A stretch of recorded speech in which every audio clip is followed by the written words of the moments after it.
Kellen Severo. Oferecimento Ihara. Agricultura é a nossa vida. Ihara.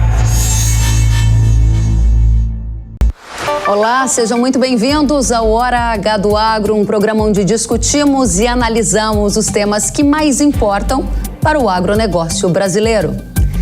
E nos destaques de hoje você vai ver o segundo turno, que terá disputa entre Bolsonaro e Lula. O que esperar da eleição no dia 30 de outubro? Você vai saber nesta edição. E no Congresso, partidos de centro-direita serão maioria e a bancada do agro deve se fortalecer na nova legislatura. A Conab prevê um novo recorde de produção brasileira com 312 milhões de toneladas de grãos. O resultado deverá ser puxado pelo desempenho da soja e do milho. No cenário internacional, o presidente dos Estados Unidos, Joe Biden, afirma que risco de uso de arma nuclear é o mais alto desde a crise dos mísseis em 1962. O cenário de guerra e os impactos para o agro estarão em análise no Hora H do Agro, que já está no ar. No último domingo, os brasileiros foram às urnas para escolher o novo presidente, assim como governadores, senadores, deputados federais e estaduais. Dos 156 milhões de eleitores aptos a votar, cerca de 123 milhões e meio de pessoas compareceram às urnas, o que equivale a quase 80% do eleitorado apto.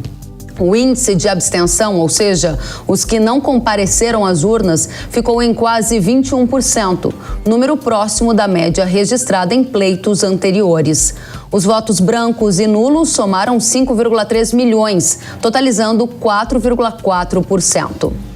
O ex-presidente Lula recebeu 48,43% dos votos válidos e Bolsonaro 43,20%, confirmando uma disputa no segundo turno que ocorrerá em 30 de outubro. Já a nova formação do Congresso foi caracterizada por uma maioria de centro-direita.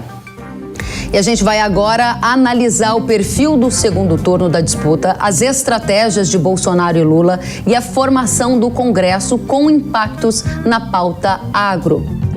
Para isso, eu recebo Roberto Mota, comentarista da Jovem Pan. Mota, seja muito bem-vindo, uma satisfação recebê-lo no Hora H do Agro. Olá, Kellen, o prazer é todo meu. Olá para a nossa audiência, uma honra muito grande estar aqui.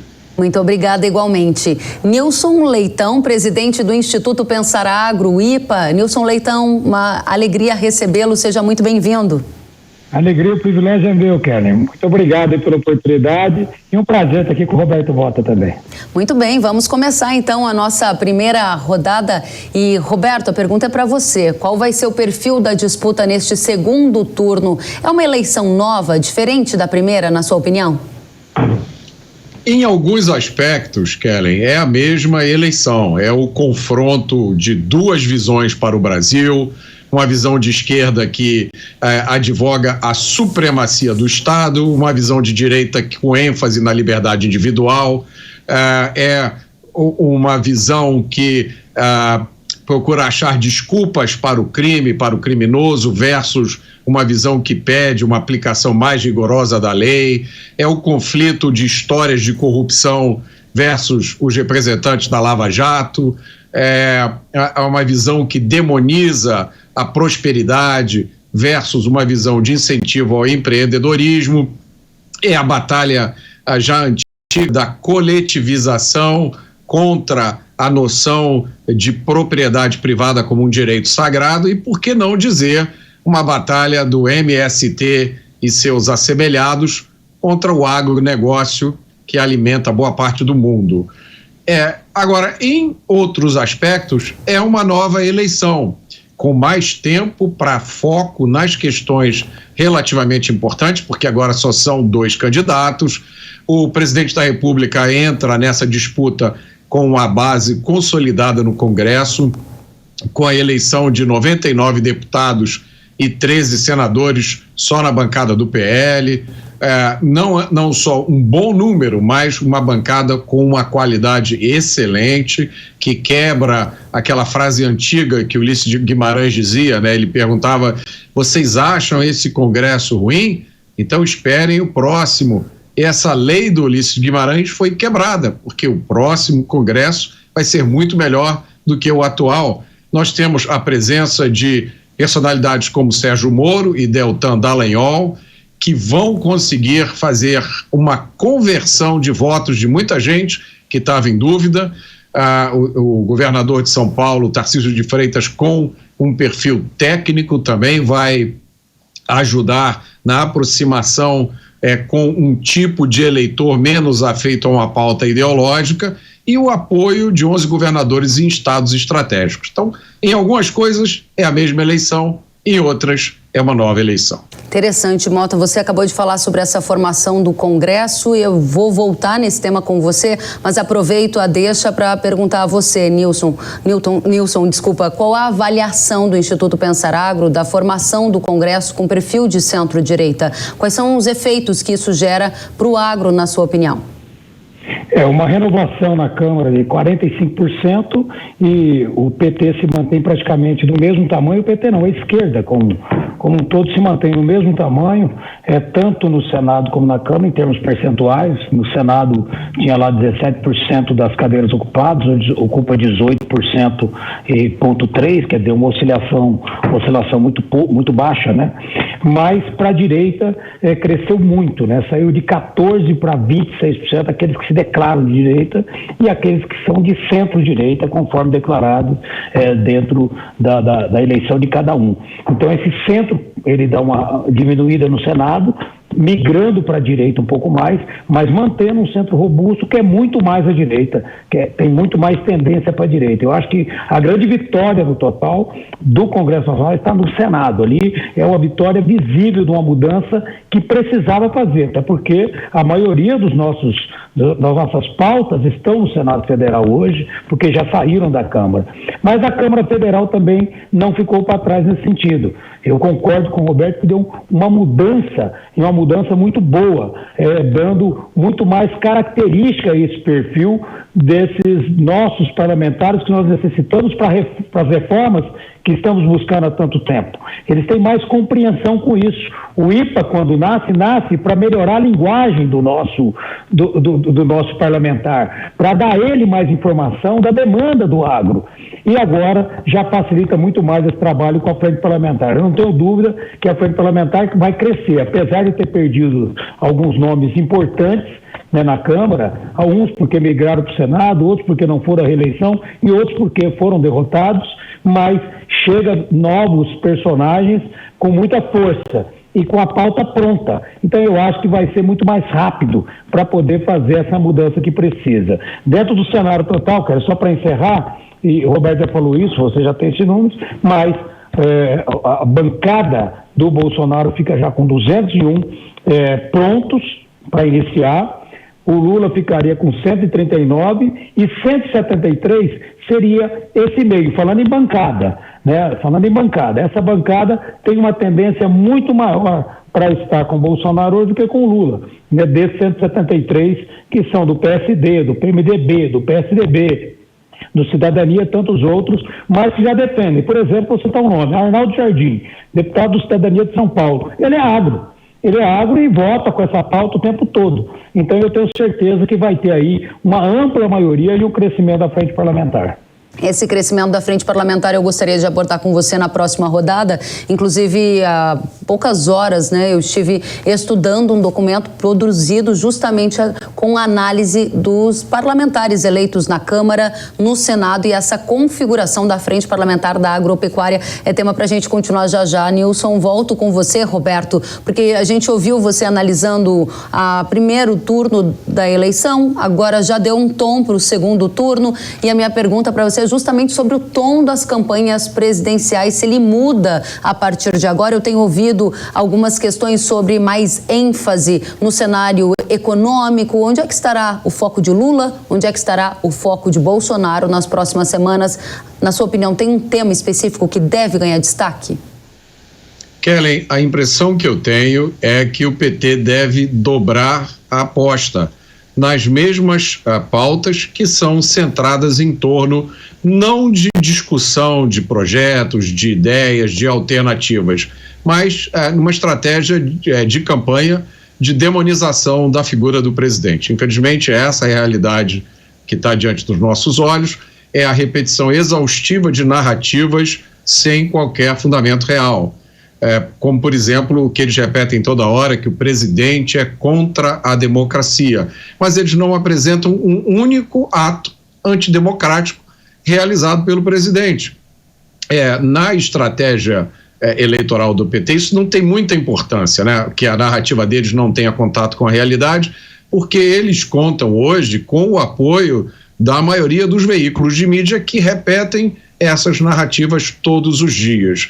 E a aposta do PT é que tem muita gente que só lê manchete, muitos eleitores não têm tempo para acompanhar as notícias no detalhe, então eles só captam a manchete ou assistem 5 minutos da TV, da maior rede de TV, e recebem essa mensagem, que é uma tentativa de colar no presidente Bolsonaro uma imagem de político autoritário que não lhe pertence, porque o presidente Bolsonaro não mandou censurar, não mandou processar, não mandou desmonetizar, não mandou caçar e nem prender ninguém por causa de posições políticas.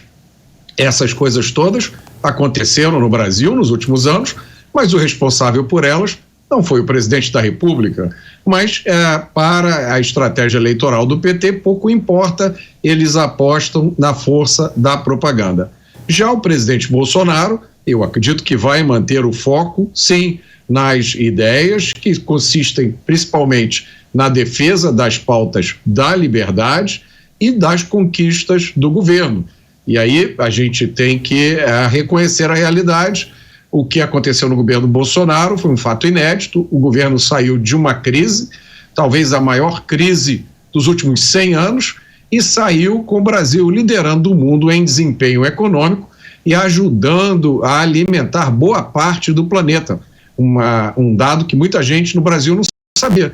E aí que entra o papel do agro, né, crítico, não só no papel de alimentar o mundo, mas também como talvez um divisor de águas nessa eleição, porque o impacto de uma vitória do PT, me parece, poderia ser desastroso para esse segmento.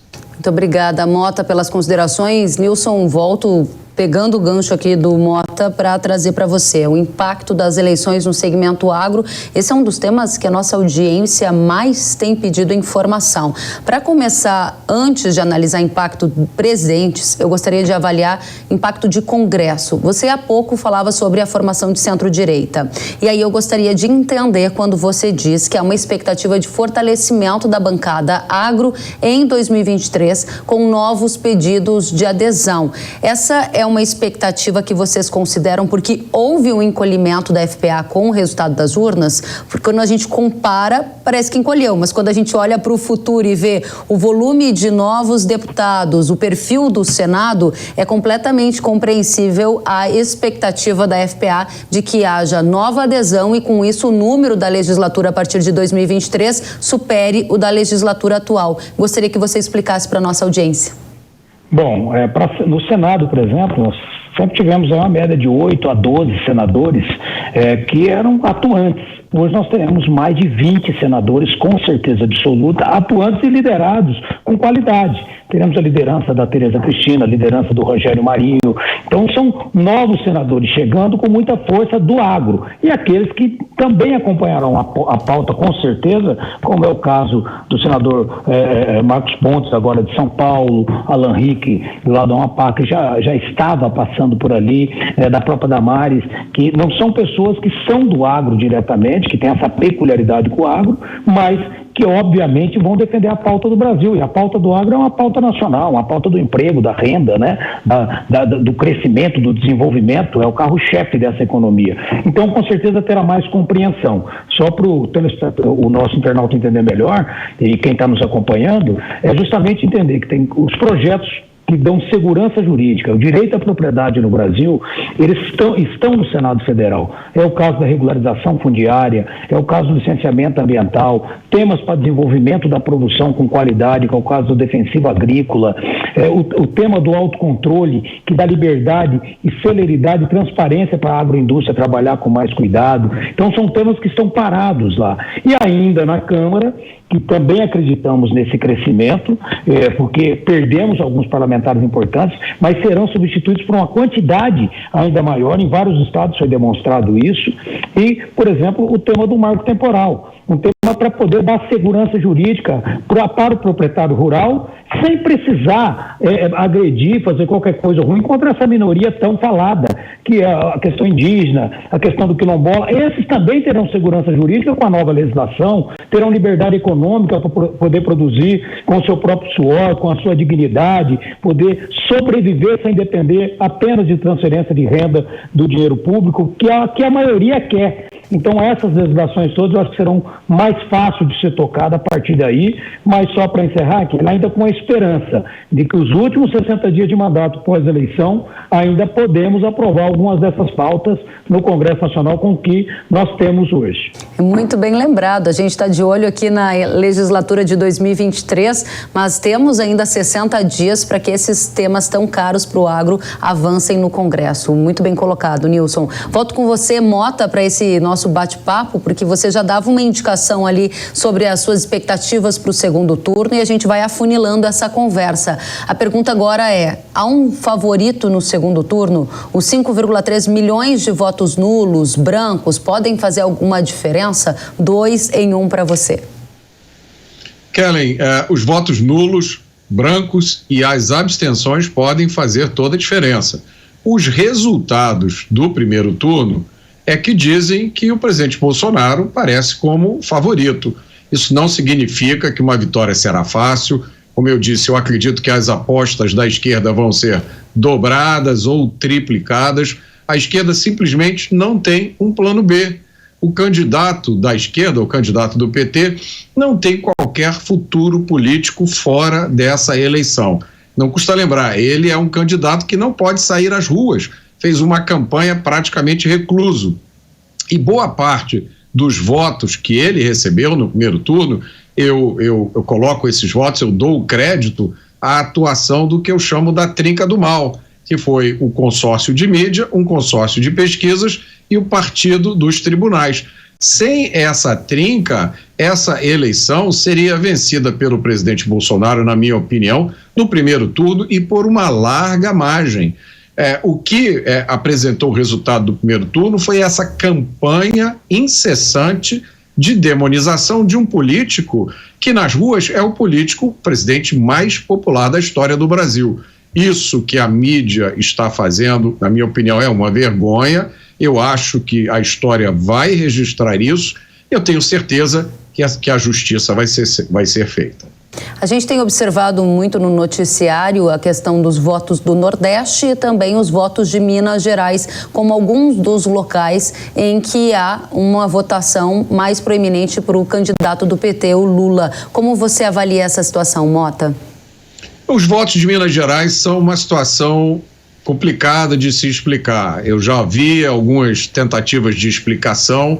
Não parece fazer muito sentido que os eleitores que elegeram o governador Zema, que fizeram do deputado federal eleito Nicolas Oliveira, um dos mais votados do Brasil, ou mais votado com 1,5 milhão de votos, não faz sentido que esse eleitor tenha, ao votar para presidente da República, feito uma escolha diferente. Então, eu ainda espero por uma boa explicação para esse resultado. Obrigado. Quanto aos votos do Nordeste, eu acho que foi a melhor votação possível no momento atual, no cenário atual. A dinâmica da votação no primeiro turno é diferente da votação no segundo turno, porque no primeiro turno também aconteceram as campanhas para deputado federal, deputado estadual, e existe uma interferência dessas campanhas na campanha para presidente. Eu acredito que a votação no Nordeste vai melhorar no segundo turno, à medida que as questões, agora vão se afunilar na discussão entre dois projetos para o Brasil. O projeto do PT e o projeto do presidente Jair Bolsonaro. Muito obrigada, Mota. Nilson, eu volto com você e acho que a gente merece dedicar alguns minutos de explicação para a nossa audiência sobre quem é o IPA, né? Ele é como se fosse parte do cérebro, da parte técnica que abastece os parlamentares que fazem parte da Frente Parlamentar do Agro, ou também conhecida como Bancada do Agro, ou ainda dita Bancada Ruralista. Então, existe uma parte, um corpo técnico de profissionais que estuda estes temas que vão passar pelo Congresso. Eu gostaria que você trouxesse mais detalhes sobre isso e também sobre a decisão da Bancada do Agro de apoiar o candidato Bolsonaro no segundo turno. Isso quer dizer que a leitura é que existe um cenário com Lula e outro cenário com Bolsonaro? Foram muitas as minhas perguntas, eu posso repeti-las depois se você esquecer de alguma. Sem problema, Kelly. Bom, primeiro o IPA ele nasce justamente por isso, lá em 2010, 2011, porque a maioria do nosso parlamentar naquela época, vamos passar de 90%, são parlamentares urbanos, né, que não tinha a demanda, o conhecimento das necessidades da agropecuária brasileira, e quando chegava com suas bandeiras, suas pautas no Congresso Nacional, não tinha essa curiosidade nem essa motivação. E o IPA nasce justamente para isso, para criar uma bancada, ter uma bancada da Frente Parlamentar, na época criado por Ronaldo Caiado, Pedro Lupion, Miqueleto, e Jonas Pinheiro e tanta gente boa na época, e cria essa Frente Parlamentar, e aí sim o Instituto entra para poder dar esse suporte técnico, essa assessoria técnica, buscando de fora para dentro o que tem de melhor em termos de consultorias, para criar as melhores legislações, para desburocratizar o agro, modernizar o agro e facilitar o Brasil para esse desenvolvimento que chegamos até hoje. Esse é o papel que o IPA faz hoje com 48 entidades da agropecuária brasileira. Bom, a decisão desse grupo, né, que se chama Bancada do Agro, não especialmente da Frente Parlamentar apenas, tinha muitos parlamentares que são do agro e às vezes não estão na frente, mas foi um trabalho liderado, tem que aí reconhecer o trabalho do deputado Sérgio Souza, da ministra Tereza Cristina, de tantos outros parlamentares, do Pedro Lupion, que se reuniram logo após o primeiro turno e já vieram fazer essa demonstração de apoio ao presidente Bolsonaro, ainda no início aí do segundo turno. É uma demonstração clara do que teve no passado. Eu respondi essa pergunta a um órgão de imprensa há alguns dias atrás, o porquê que o agro tem essa tendência. Tem essa tendência porque ainda no governo do PT, lembrando do nome da ex-ministra Marina Silva, era quase um ato de perseguição ao setor, com mais de 10 operações ambientais, colocando todo mundo da mesma vala, sempre vindo com a mão do chicote e não com a mão de um projeto de Estado, do plano de Estado para o desenvolvimento do setor, fechando a agroindústria brasileira, fechando as propriedades brasileiras, sem trazer nenhum alento, principalmente nos 9 estados da Amazônia Legal, que não necessariamente são biomas amazônicos, é um grande programa econômico Amazônia Legal, e é onde hoje dá o recado para o Brasil de forma muito clara e dá uma resposta para o Brasil na economia, no emprego, na renda e na produção. São justamente essas regiões que tiveram que enfrentar tanto desalento nesse passado. Então há um sentimento de temor devido a isso muito claro, e que agora houve uma mudança de comportamento com o atual governo, onde reduziu drasticamente a invasão de terra, acabou os conflitos agrários. Eu fui relator da CPI do INCRA da FUNAI, sei muito bem como que funcionou todo esse esquema de invasão de terra, denunciei isso. Então, é claro que há esse temor do comportamento, e é por isso que acaba tendo essa motivação muito maior para que haja, de fato, ainda uma continuidade dessa paz que acabou se construindo no campo, mesmo sem a mudança da legislação, mas apenas com o comportamento. Muito obrigada, Nilson. E aí a gente vai agora para a nossa última rodada, tão boa conversa, e aí para você, Mota, qual é o desafio principal que o novo presidente do Brasil terá a partir do ano que vem? Seja ele Bolsonaro, seja ele Lula, como você enxerga o Brasil com os seus desafios principais?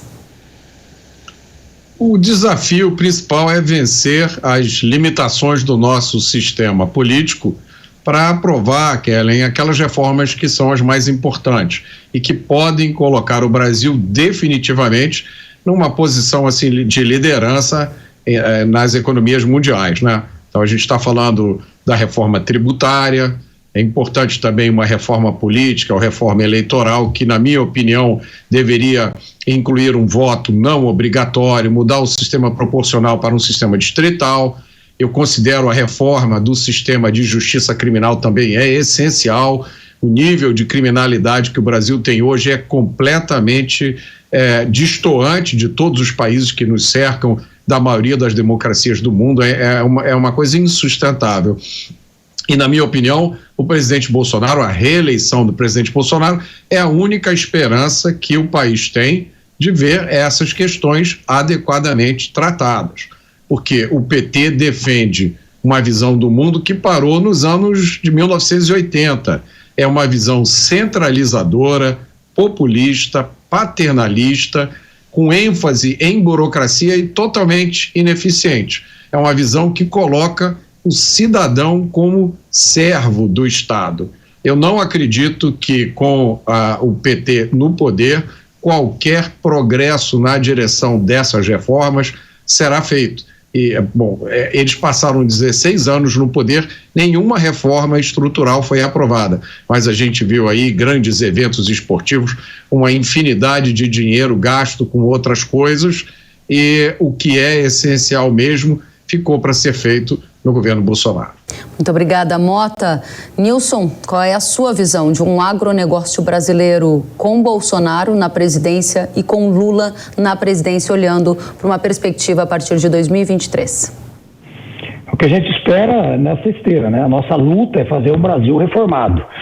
Não entrar o passado 2023 ainda discutindo temas do século passado. Nós temos que virar essa página. Não dá mais para o país ficar discutindo a sua imagem antes de ter um licenciamento ambiental que seja uma regra, uma lei clara para o Brasil. Hoje temos muitas dificuldades ainda em vários setores, como foi dito, que está no Senado e que está na Câmara. Eu acho que 2023 é o ano que é a data máxima, que não dá mais para chegar em 24 olhando para trás com isso. E óbvio que dentro desse comportamento que, como eu acabei de citar, com o Congresso renovado e com essa aspiração de querer fazer essa mudança de página, eu acredito que será muito mais fácil nessa continuidade. Por um outro lado, o que tem que pensar, e que é bom deixar registrado, que não será fácil prejudicar o agro, como alguns pensam. Hoje as entidades são organizadas, não está mais como 10 anos atrás, 11 anos atrás. Hoje a população urbana já compreende a agropecuária como um ativo brasileiro, como algo que realmente deu uma resposta rápida para a melhoria da economia, né, para a política brasileira e, acima de tudo, para fazer mais distribuição de renda. Né? Onde tem agro, tem o IDH melhor, não é só pelo PIB, não é só pela balança comercial, mas pela vida, da vida real das pessoas em cada região. Eu não tenho dúvida nenhuma que o agro colaborou muito para o Brasil até agora, vai colaborar ainda mais se conseguirmos fazer essas reformas que precisamos. Precisamos continuar no rumo que está aí. Nilson Leitão, muito obrigada. Quero agradecer a você, Roberto Mota, comentarista da Jovem Pan News, pela presença aqui no Hora H do Agro. Volte sempre, Mota.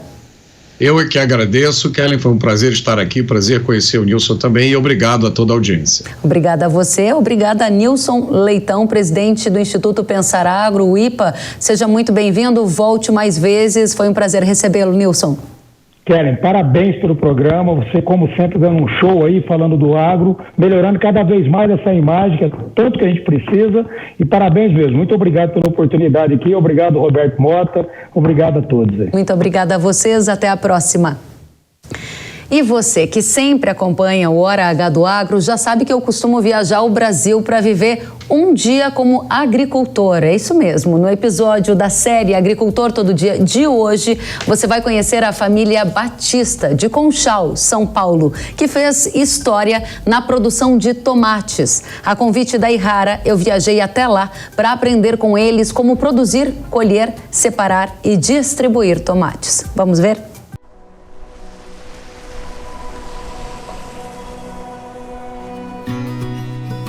Oi, Kelly, bom dia.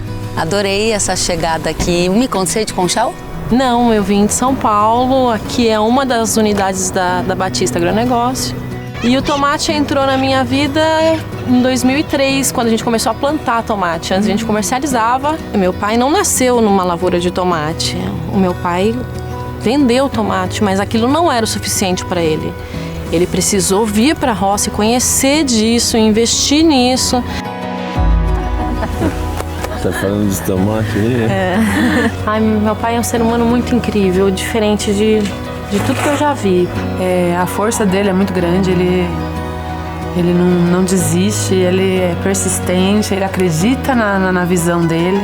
Eu não vejo a empresa sem o Zé Luiz, a minha família sem ele. Ele é nossa coluna, a nossa esperança. Comecei a ficar até emocionada que eu não consigo resumir ele, de tão grande que esse homem é para nós, sabe? Que hoje eu vejo ele olha para as filhas, eu vejo assim, o orgulho que ele tem. Fico feliz de eu ter elas, porque a gente vê o nosso legado sendo dado continuidade, eu acho que é muito gratificante. Tô me preparando porque já me deram a primeira tarefa do dia. Hora de começar a colher.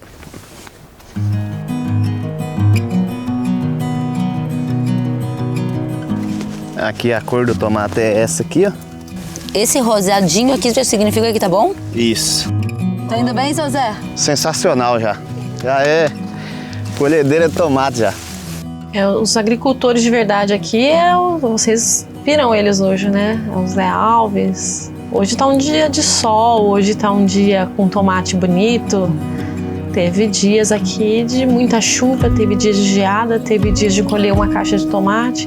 Esse é o verdadeiro agricultor, com a fé, a disposição para o trabalho, resiliência para tentar até conseguir. É uma gente que eu tenho muito orgulho de conhecer e que me faz acreditar no ser humano, sabe? Kelly, minha parte com o Zé já foi. E agora? Vamos pro Packing House lá em São Paulo para beneficiar o tomate e classificar. Aqui também é agro, né? Parece muito urbano, Vila Leopoldina, tudo, mas continua sendo agro. O tomate sai lá da fazenda e a gente tem que fazer chegar no cliente em menos de 24 horas. Começa às 3 horas da manhã essa classificação para no mesmo dia a gente abastecer a loja.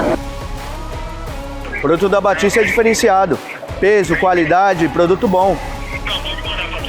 Vou mandar então 200 caixinhas, beleza?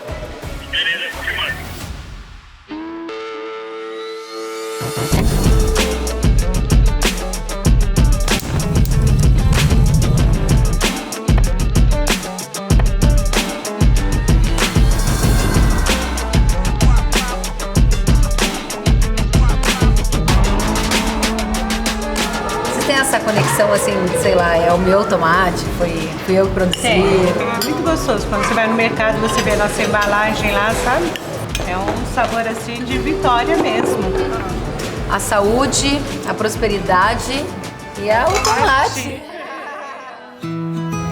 Boa tarde, Kelly. Boa tarde. Nós vamos fazer uma improvisação agora. Então, você já operou o trator, né? Já, Sabe? chefia. Só ligar o trator e tocar em frente. Tocar em frente. E boa sorte. Obrigada. Bom trabalho para nós. Fim de dia e a primeira pulverização em lavoura de tomate. Tô gostando.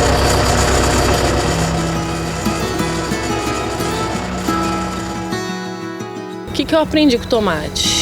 A ter coragem, né? O Ceasa também é um ambiente muito masculino. E meu pai teve 3 filhas mulheres. Então a gente tem que se impor às vezes, né? E todo mundo falava pro Zé Luiz, tua firma vai acabar logo, você não tem filho homem. Olha aí, Batista não tem filho homem, só mulheres. Ele nunca colocou a gente de escanteio, nunca tentou falar, não, vocês são mulheres, vocês não vão entrar nesse meio. Não, ele sempre inseriu a gente, não, vocês vão. Vocês têm que estar lá, é o lugar de vocês.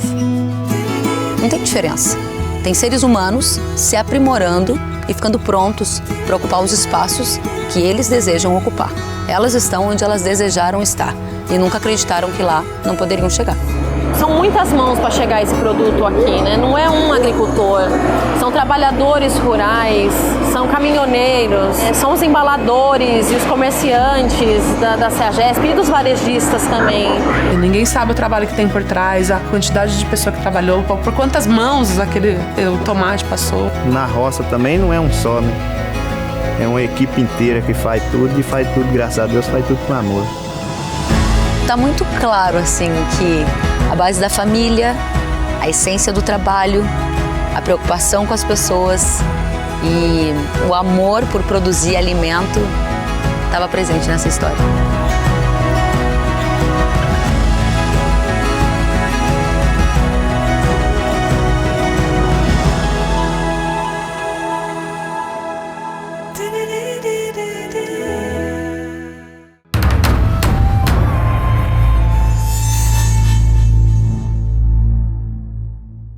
Sempre emocionante. Obrigada a todos de Conchal, São Paulo. Obrigada à família Batista e aos trabalhadores rurais pela acolhida. O presidente dos Estados Unidos, Joe Biden, afirmou que há uma ameaça direta de uso de armas nucleares, se referindo ao presidente russo, Vladimir Putin. Segundo ele, esta é a primeira vez que há um risco deste tipo desde a crise dos mísseis cubanos, que ocorreu durante a Guerra Fria, lá em 1962. Biden disse ainda que Putin não está brincando quando fala sobre o uso potencial de armas nucleares ou armas biológicas e químicas. Nesta semana, o Departamento de Saúde dos Estados Unidos informou a compra de 290 milhões de dólares em medicamentos para uso em emergências nucleares. O recurso financeiro faz parte de um programa do governo norte-americano usado para lidar com ameaças à segurança nacional. Para aprofundar este tema de guerra, risco geopolítico e impactos no agro, a gente recebe Tiago Aragão, diretor de estratégia da Arco Advice. Tiago, seja muito bem-vindo ao Hora H do Agro. Um prazer, muito obrigado pelo convite. Nós é que agradecemos. Tiago, e a primeira questão que a gente gostaria de entender é: qual a temperatura do conflito entre Rússia e Ucrânia? Ele está levando realmente um cenário de escalada e levando o mundo para o uso de armas nucleares, como disse o presidente dos Estados Unidos, Joe Biden, nesta semana? Bom, primeiro sim, há uma escalada, e muito dessa escalada ela é motivada pelos avanços bem-sucedidos das tropas ucranianas, principalmente no nordeste do país, onde eles estão conseguindo avançar cada vez mais. Isso vem colocando uma pressão muito grande no Putin, como todos nós vimos nas últimas semanas. Ele convocou os reservistas para ficarem em alerta, vários já estão sendo enviados a treinamento. E aqui em Washington é interessante porque existe toda uma campanha onde todas as pessoas sabem basicamente qual é a área que eles têm que ir, no caso de mísseis nucleares virem nessa direção, onde você se abriga, crianças têm treinamento nas escolas, então existe todo esse comportamento que ele não deixa de ser algo tenso, né, para quem vive. Agora, a posição do Biden ela é uma posição necessária na política internacional quando você afirma que o Putin não está brincando e que o Putin ele pode levar isso a sério.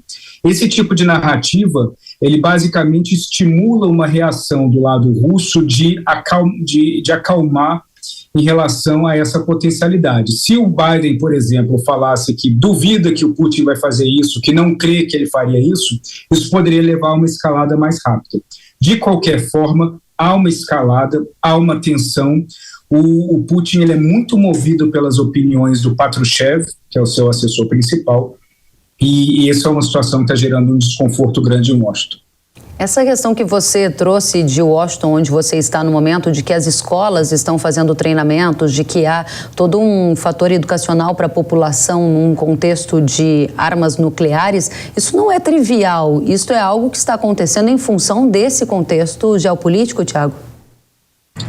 Bom, isso sempre existiu, né? Agora, a velocidade no qual há uma repetição, tradicionalmente isso acontece uma vez por ano, às vezes duas, mas existe agora dependendo do condado, claro, onde você está localizado, existe uma velocidade maior, uma frequência maior desse tipo de coisa. E existem mapas em várias áreas da cidade onde você consegue identificar o abrigo nuclear mais próximo. Eles têm um símbolo e você, quando está dirigindo pela cidade, você passa em alguns prédios que tem um símbolo de abrigo nuclear e você sabe que ali é um local designado para esse tipo de coisa. E, obviamente, isso é muito distante da nossa realidade no Brasil e gera uma situação de tensão naqueles que não estão habituados com esse comportamento. Muito bem.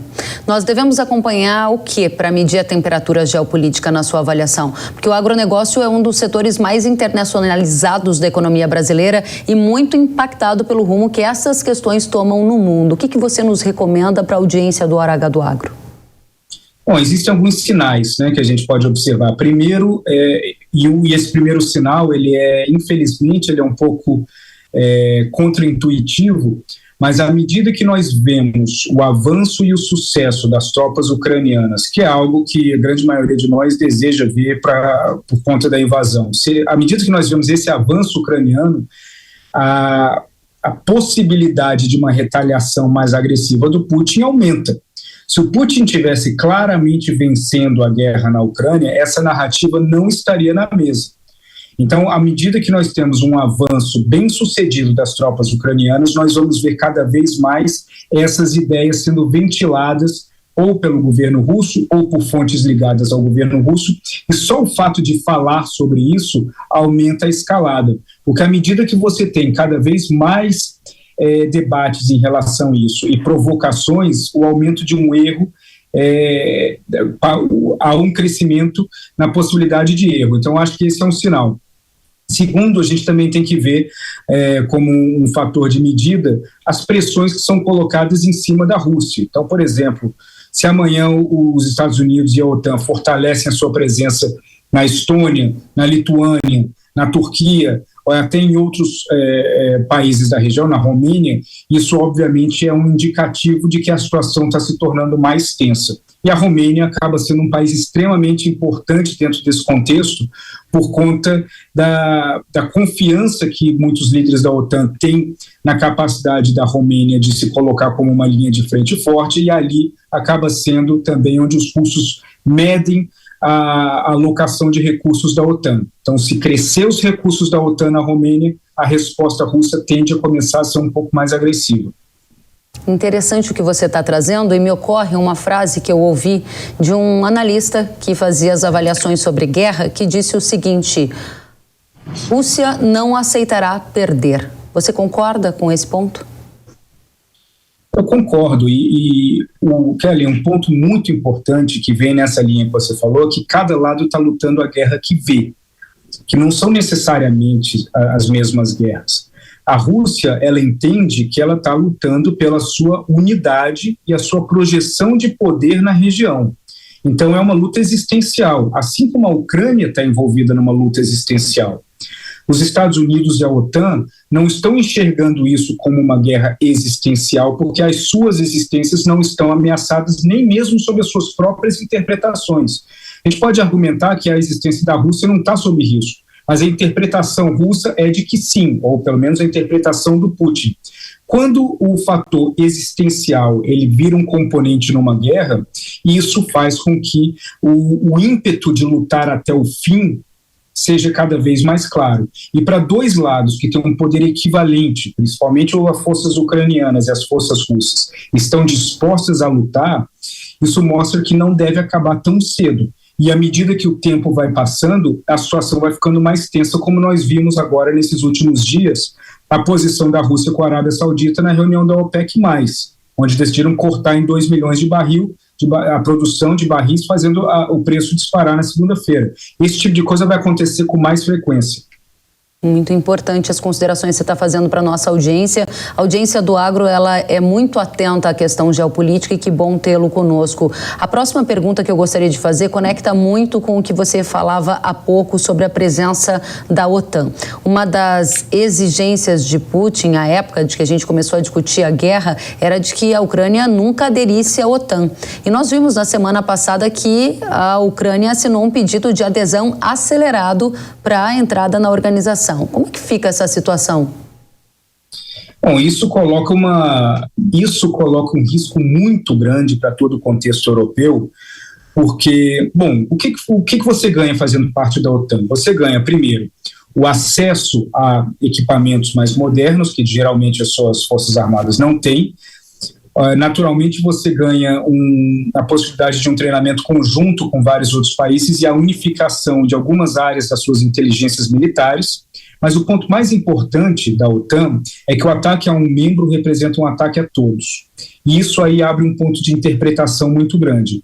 A Ucrânia se juntando à OTAN seria então uma interpretação retroativa de ataque, fazendo com que os outros membros ingressassem na guerra contra a Rússia, ou não? Ou isso seria considerado um caso isolado? Por isso que eu acredito que o Jens Stoltenberg, que é o secretário-geral da OTAN, ele talvez não ache que a entrada da Ucrânia nesse momento seja a melhor resposta, porque isso pode acarretar a um ataque ou uma interpretação de que o ataque foi feito contra todos os membros da OTAN. E esse é um ponto de grande preocupação.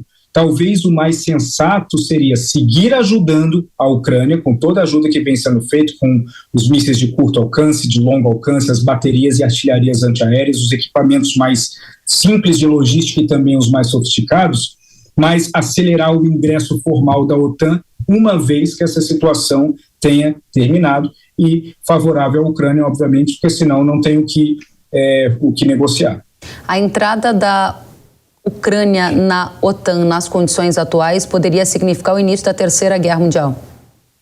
Em tese poderia sim, porque se você tem, se a percepção russa é de que, bom, agora eu não estou lutando contra a Ucrânia, eu estou lutando contra a OTAN como um todo, e se você tem um fluxo muito eficiente de armas e de equipamentos ingressando na Ucrânia, que na prática é o que está fazendo com que as forças ucranianas tenham uma vantagem em relação às forças russas, o que impediria os russos de atacarem a origem dessa fonte desses canais de suprimentos, na Polônia ou em outros locais, até na própria Romênia.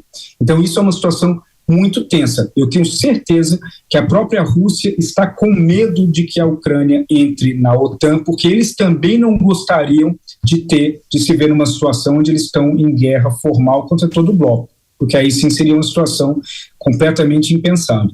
Tiago, a gente está com uma conversa de altíssima qualidade aqui para a nossa audiência e para fechar esse primeiro bloco, antes da gente afunilar em relação a efeitos mais diretos para o agro brasileiro, a minha pergunta para você é, usando uma metáfora de sinal vermelho, sendo um sinal mais grave, amarelo, um cenário mais mediano, ainda de certa estabilidade, verde, com mais proximidade do fim da guerra, onde nós estamos entre sinal vermelho, amarelo e verde, neste exato momento em que fazemos o Hora H do Agro?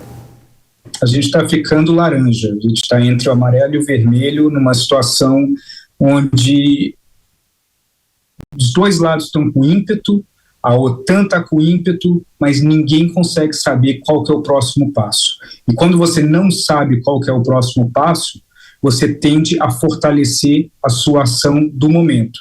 Então isso é o que faz com que a Rússia se torne mais agressiva, que a Ucrânia receba mais armamento e contra-ataque melhor e que a OTAN comece a pensar em alternativas como o próprio ingresso da Ucrânia na OTAN. E isso tudo alimenta a escalada.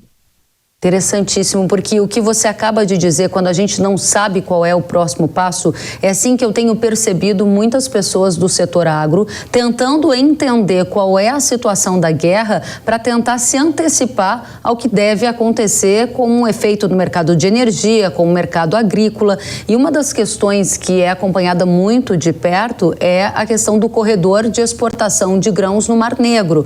Há uma vigência de 120 dias, com um período de renovação que poderia acontecer a partir de novembro, daquele acordo, que foi fechado a partir da ONU. E a minha pergunta para você é, com a escalada da guerra que você coloca aqui, você enxerga espaço, para uma renovação desse corredor de grãos do Mar Negro, ou 2, você entende que pode até haver uma ruptura desse acordo antes de novembro? Bom, Kelly, a primeira coisa é o seguinte, desejar não é uma estratégia, né? Então você ter o desejo de que algo acabe, ou a esperança de que isso vai acabar, isso não faz parte da estratégia de ninguém, nem mesmo do produtor que está no Brasil observando a distância. Esperar o fim da guerra não ajuda em nada, né? Agora, na prática, o que a gente está vendo? A condição da economia russa está se deteriorando por conta das sanções. Consequentemente, as condições de várias economias próximas que dependem não só da energia que vem da Rússia, mas também dos grãos que vêm da Ucrânia, eles também começam a se deteriorar. Por quê? Porque as reservas elas estão sendo exauridas enquanto a situação não é solucionada. Enquanto o Putin não indicar que existe uma proximidade para uma solução desse problema, a gente está com o prazo em aberto.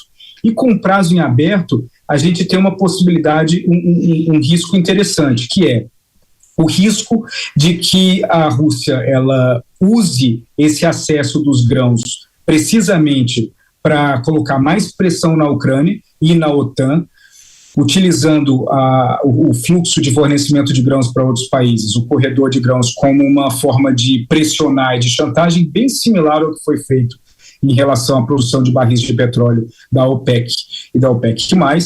Então, isso é uma possibilidade. Segundo, é a possibilidade de que a Rússia ela tente trazer parte desses grãos até para ela mesma, por conta das dificuldades que ela está começando a encontrar por conta dos reflexos e dos impactos das sanções. Então, tudo isso é um risco muito grande. E um outro ponto é que a gente está todos os dias extremamente próximos de algo potencialmente destruidor, que é os combates que acontecem perto da usina nuclear de Zaporizhzhia. Porque se acontecer, enquanto a gente fala, um erro de cálculo em relação a essa usina nuclear, a gente vai congelar toda aquela região da Ucrânia e potencialmente de vários outros países da Europa, onde tudo ali passa a estar contaminado e não vai mais ter distribuído no mundo. Então isso é um risco diário, porque existem tiroteios e combates ali, naquela região, enquanto a gente está falando. Os riscos são muito grandes. A Rússia, ela demonstrou ali a possibilidade de abrir um acordo. Eu não vejo que se necessariamente eles vão fazer isso novamente. Eles vão precisar ganhar algo em troca para poder fazer isso, e existe um risco muito grande de que eles não vão ter essa mesma flexibilidade como eles tiveram antes.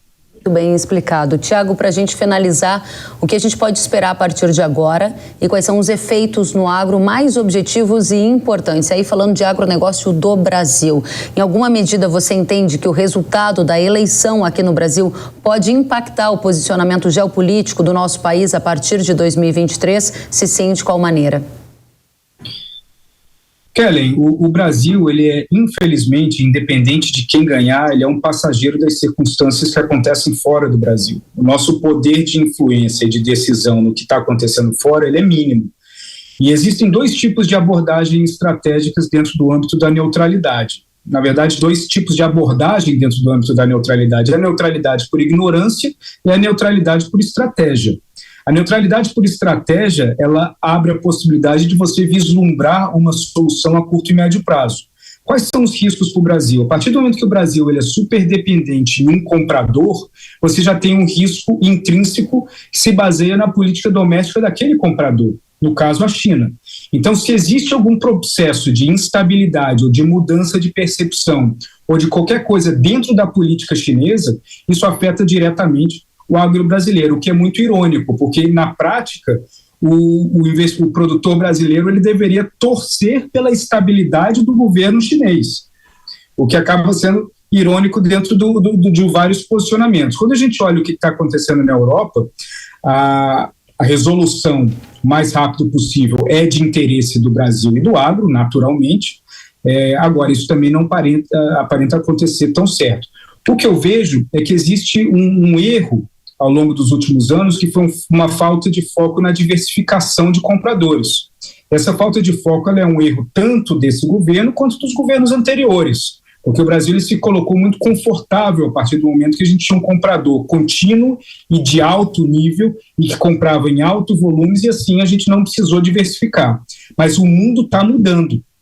O mundo não é mais o que era há 3, 4 anos. O mundo ele começa a criar vários microcosmos de vários grupos de unidades diferentes que, se a gente não se preparar hoje para mudanças estruturais na cadeia internacional de suprimentos, nas alianças globais, no potencial de guerra e nas conjunções geopolíticas, o Brasil ele vai silenciosamente sendo escanteado dentro do mapa dos principais produtos do mundo. Tiago Aragão, muito obrigada pelas suas considerações, pela oportunidade de ouvirmos sobre guerra com profundidade, com análise, que são de alta relevância para a nossa audiência do agro, que está tomando decisões também baseada no risco eventual de um atraso na chegada de fertilizantes, se a guerra escalar, numa oportunidade eventual de mais demanda por nossas commodities agrícolas, se a Ucrânia ficar fora do mercado, conforme você mencionou que existem esses riscos, e todo esse xadrez geopolítico impactando compradores essenciais, como o caso da China. Muito valioso ouvir você. Volte sempre, Tiago Aragão, que é o diretor de estratégia da Arco Advice. Até a próxima, Tiago. Muito obrigado, foi um prazer e estou à disposição. Da mesma forma, obrigada a você. A companhia, agora trocando de assunto, gente, a Companhia Nacional de Abastecimento, a CONAB, divulgou nesta semana a primeira estimativa da safra de grãos da temporada 22-23 aqui no Brasil, que contou com dados levantados em campo. A expectativa é que o Brasil produza mais de 312 milhões de toneladas de grãos, o que, se for confirmado, será um recorde. A safra de soja neste novo ciclo deverá totalizar 152,4 milhões de toneladas, 2 milhões de toneladas a mais do que a estimativa inicial revelada no mês passado. A produção total de milho é projetada em 126,9 milhões de toneladas, uma elevação de mais de 1 milhão de toneladas. Estas duas culturas devem ter aumento de área, puxada por uma rentabilidade positiva. E agora eu tenho um recado para você. Você que é produtor de milho há de concordar comigo. A cigarrinha tem preocupado nas últimas safras, não é? Se tornou, inclusive, a praga mais importante para essa cultura. A cigarrinha causa enfesamento e é vetor de viroses no milho. Ela traz prejuízos gravíssimos e pode até inviabilizar a produção. Para vencer mais esse desafio, conte com a proteção nunca antes vista de Zeus, que possui um efeito de choque e residual únicos, proporcionando resultados eficientes. Mas não para por aí. Você também pode contar com Bold, uma solução da pesada no manejo de resistência, rapidamente absorvido e que pode ser usado durante a florada. A Ihara também preparou uma página completa de conteúdos especiais e exclusivos sobre a cigarrinha. Acesse o QR Code que está aparecendo na sua tela e confira. Muito bem, o Hora H do Agro de hoje fica por aqui. Foi uma grande satisfação estar na sua companhia. A gente se vê na próxima semana. Até lá!